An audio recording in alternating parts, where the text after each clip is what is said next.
नमस्कार मित्रांनो, मी सचिन गीते स्वागत करतो तुमचं आपल्या मराठी यूट्यूब चॅनलवर। तर मागचा व्हिडिओ बघितला तो तुम्ही माहूरपासून ते मुंबईपर्यंतचा। आजचा व्हिडिओ होणार आहे आपला त्र्यंबकेश्वरसाठी। आणि पावसाळ्याचं वातावरण झालं एकदम छान असं। इकडे आपली कार लावलेली आहे आणि अशा वातावरणात आपण त्र्यंबकेश्वरला जातोय। माझ्या मागे तुम्ही बघू शकता निसर्ग एकदम मस्त झालेला आहे। चला आजच्या प्रवासाला सुरुवात करूया। आज मी तुम्हाला घेऊन चाललोय एका अशा मार्गावर जिथे आहे दारणा धरणाचा अथांग जलसाठा, हिरवीगार शेतं आणि थेट महादेवाच्या चरणी नेणारी वाट।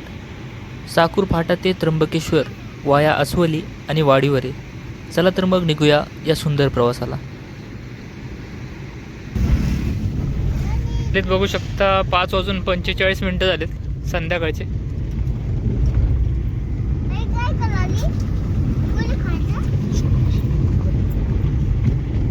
सोबत दादा आहे, आलोक इकडे आई आहे। भात शेती केली बघा, भात लावलेला आहे लोकांनी, शेतकऱ्यांनी भात लावलेला आहे।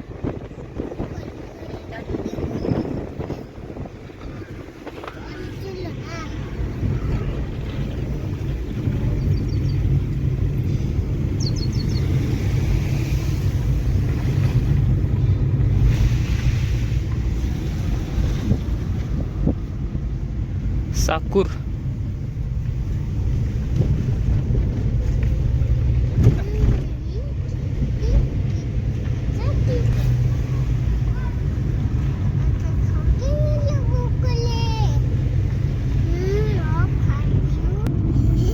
या रस्त्याचं सर्वात मोठं वैशिष्ट्य म्हणजे दुतर्फा पसरलेली ही हिरवीगार भातशेती। साचलेल्या पाण्यात डोलणारी भाताची रोपं जणू जमिनीवर हिरवागार मखमली गालिचा पसरल्यासारखी वाटत होती।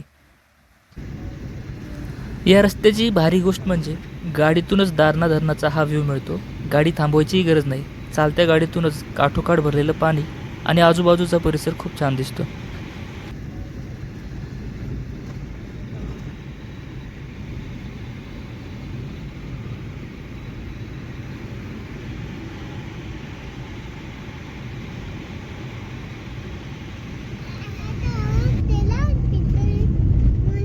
दारणा धरण,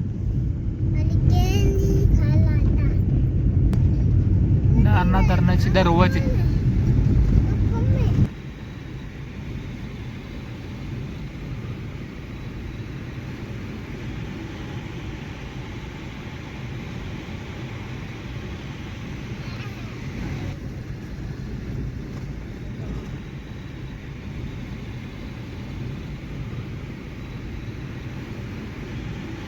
नांदगाव बुद्रुक 46 किलोमीटर, अजून 1 तास 23 मिनिटं लागतील अजून पोहोचायला।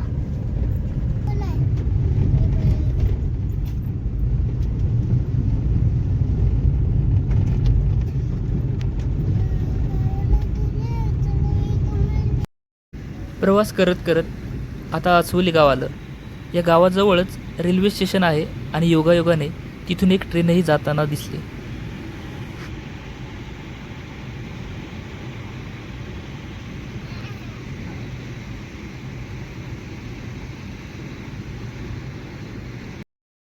आता गेलेल्या ट्रेनमुळे इथे सिग्नल लागलाय बहुतेक। सिग्नल म्हणजे आता रेल्वे गेट उघडतील।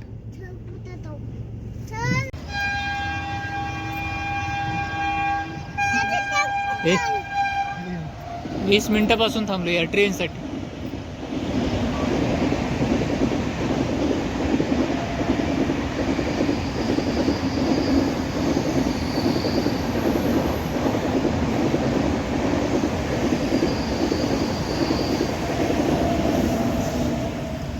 वीस मिनिटं झाले या ट्रेनमुळं, सिग्नल लागून होता, इथेच अडकून आहे।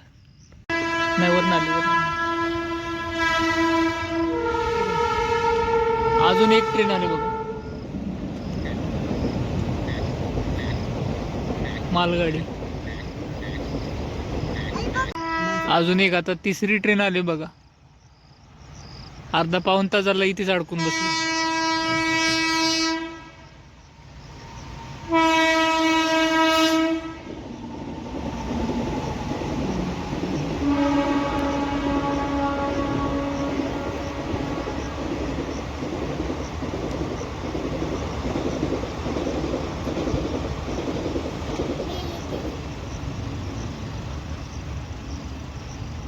पासून आत्ता गेट उघडला बघा. अस्वली रेल्वे स्टेशन जवळच्या या रेल्वे गेटवर एका पाठोपाठ एक अशा गाड्या पास होत असल्यामुळे आमचा जवळपास तासभर इथेच गेला.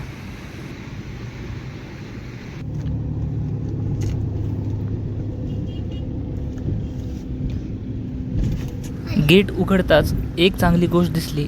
फाटकापलीकडे गाड्यांची मोठी रांग होती, पण सगळेजण शिस्तीत आपापल्या लेनमध्ये उभे होते. कुणीही पुढे जाण्यासाठी गडबड केली नाही, त्यामुळे दोन्हीकडील ट्रॅफिक अगदी सुरळीत आणि शांतपणे निघून गेली. इथे रस्त्याच्या बाजूला आपल्याला हिरवागार डोंगर पाहायला मिळतोय, जिथे पायथ्याशी काही म्हशी चरताना दिसून येतील.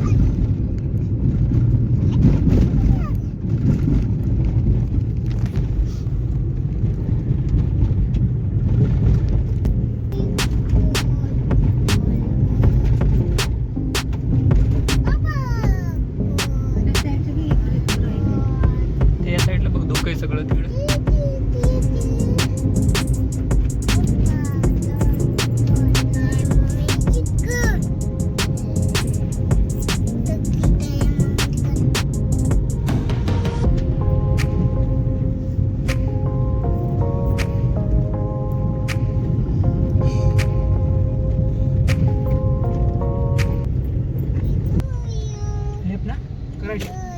राईट.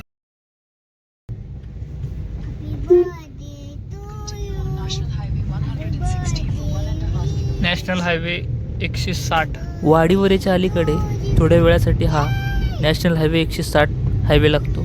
थोडाच पट्टा आहे हा, मग लगेच पुढे आपण त्र्यंबकेश्वरच्या दिशेने वळणार आहोत.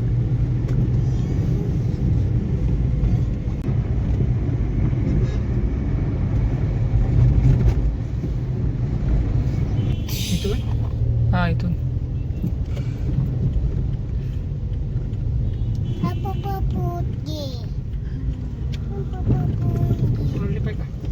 हा लेफ्ट घे ना, पूर्ण लेफ्ट घे बाबा.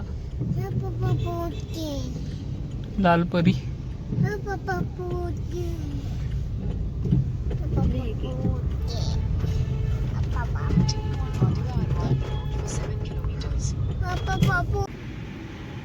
वाडीवरे गावात आपण आता आलोय.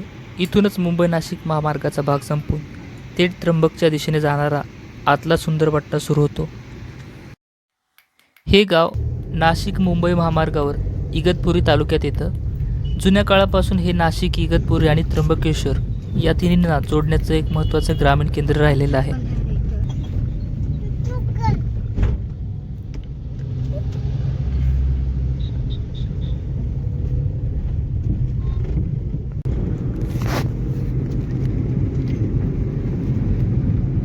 नाशिक इगतपुरीचा भाग म्हणजे पाऊस आलाच, कंपल्सरी पाऊस आहे.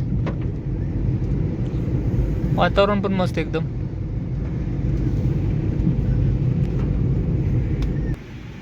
धावपळींपासून दूर असलेला हा अंतर्गत ग्रामीण मार्ग आहे. वाहनांची वर्दळ कमी असल्यामुळे शांततेत आणि निसर्गाचा आनंद घेत गाडी चालवण्यासाठी हा मार्ग उत्तम आहे. हा बघा कसा बसलाय.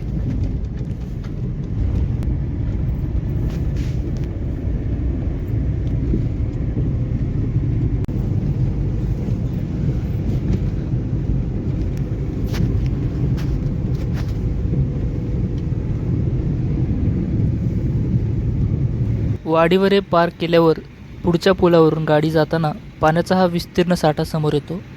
पुलाच्या दोन्ही बाजूला तुडुंब भरलेलं संथ पाणी गाडीतूनच खूप सुंदर दिसत होतं. शांत बस.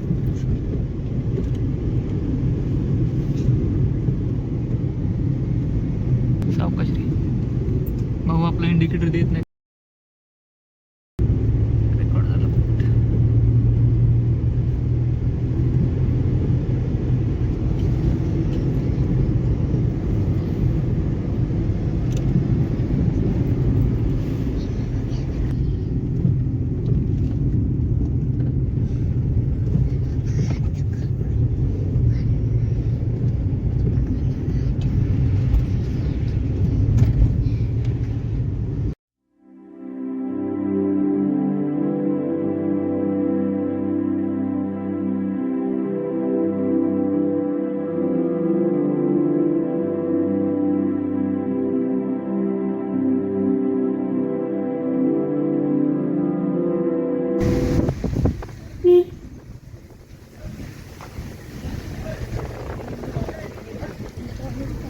इकडे तिकडे सरळ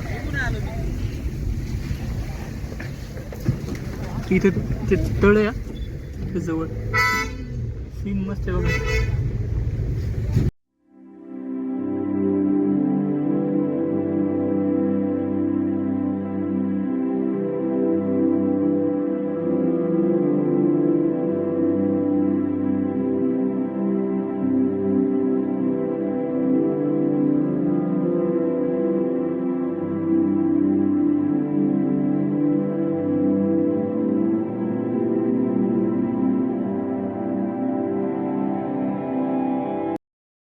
तिकडे समोर दिसते बघा त्र्यंबकेश्वर.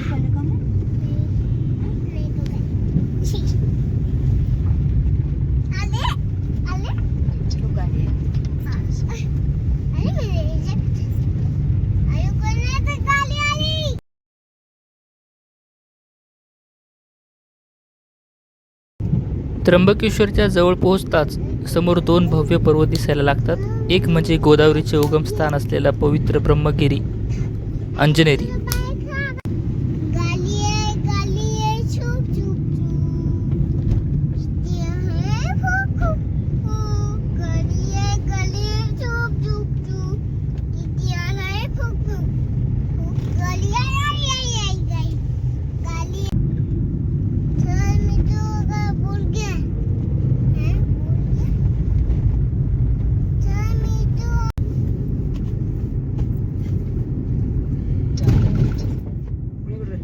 लेफ्ट डावी बाजू.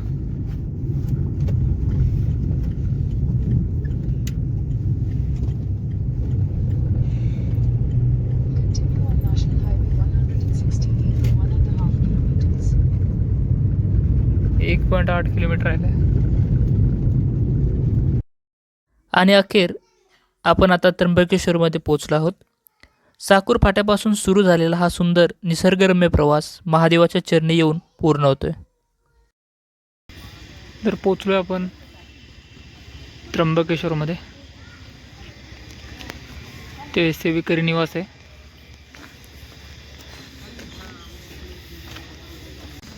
तर पोचलोय मित्रांनो आता आपण त्र्यंबकेश्वरमध्ये. आता बराच वेळ झाला आहे म्हणून 8:19 झालेत. आणि आता आपण श्री स्वामी समर्थ यांचं जे मंदिर आहे ते मंदिर बघण्यासाठी जातो आहे. रूम केलेलं आहे इथे 1,500 रुपयाला आपल्याला AC रूम मिळाला आहे. तर मी हा व्हिडिओ इथे संपवतोय मित्रांनो. भेटूयात नवीन व्हिडिओमध्ये. चलो.